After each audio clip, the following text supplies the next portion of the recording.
كان لدي ابن مثل جان سافيار دينيس كم سأكون سعيدة به. كم أتمنى لو كان ابني بانشو مثله تماما. جان سافيار، جان سافيار. لكن جان سافيار مجرد شخصية خيالية. يجب أن نفعل شيئا يا بانشو كي نثبت لأمك بأن بطلها هو حلم. اسمعني، اسمع جيدا. حسنا، ماذا ستفعلان؟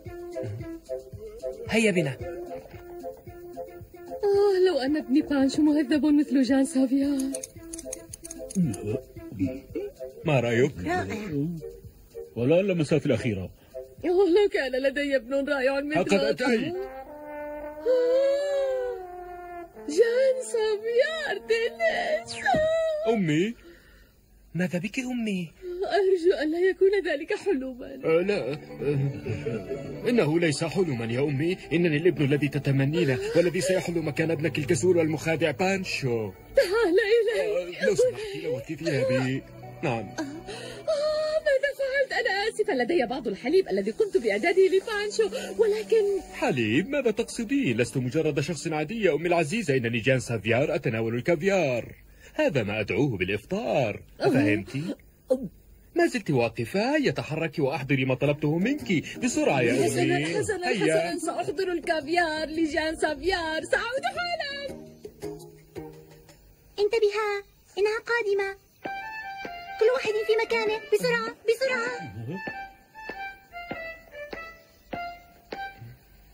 ها قد عدت، ولكن أين الكافيار؟ في الحال يا جان سافيار دينيس. أين هو؟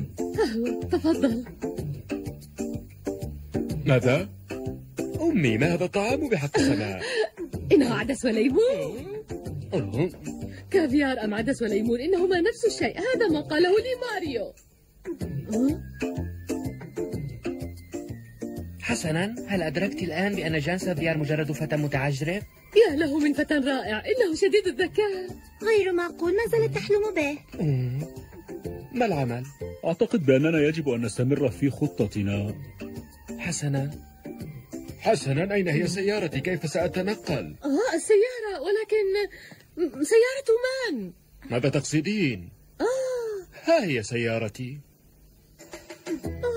إنك على حق يا عزيزي. انتظرني هنا، سأعود حالا. أين تذهبين؟ لأحضر سيارة لك. لم ننجح. ماذا ستفعل؟ إلى أين ذهبت؟ أحضرت السيارة. هيا تفضل. هيا جربها. هيا اصعدوا، سنقوم بجولة. لكنك لا تتقن القيادة. تنحى جانبا.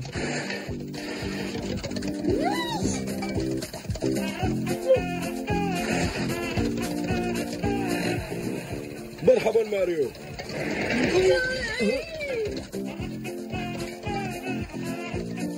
يجب أن أخبرك يا أمي، لا يوجد لدي فكرة عن مكان وجود الفرامل. لا تخبرني. الشباب في هذه الأيام إنهم مجانين. أي نوع من الأبناء أنت؟ على الأقل ابني بانشو ليس متوحشا مثلك. لم يحاول في حياته إيذاء أمه. تعال معي كي ألقنك درسا في الأخلاق. ولكن يا أمي إنني بانشو.